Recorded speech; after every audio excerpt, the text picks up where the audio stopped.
In this video, I'm going to show you exactly how to change your Google Chrome profile picture in just a few simple steps. This is a quick and easy way to personalize your browser, whether you want to update your profile icon, change your profile name, or switch up the theme color for a fresh look. If this tutorial helps you out, make sure to hit the like button and subscribe for more helpful tech tutorials just like this. Alright, let's jump right in. First, open Google Chrome on your computer. Once Chrome is open, look to the top right corner of the browser window and click on your profile icon. This is the little icon that shows your current profile image or initials. When you click it, a profile menu will appear. From here, look for the pencil or edit icon. This is the button that lets you customize your Chrome profile.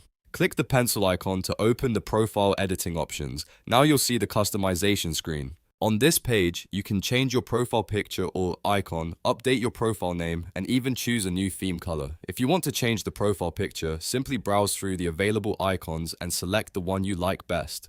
Chrome will instantly apply the new icon to your profile. If you want, you can also type in a new profile name to make it easier to identify if you use multiple Chrome profiles. And while you're here, you can pick a new color theme so your browser has a more personalized look. Once you make your selection, the changes apply immediately, so there's no need to save anything manually. Just close the window and your Chrome profile will already be updated. That's all there is to it. Changing your Google Chrome profile picture is fast, simple, and a great way to keep your browser organized and personal. If this video helped you, please give it a like, subscribe to the channel, and turn on notifications so you don't miss the next tutorial. Thanks for watching, and I'll see you in the next one.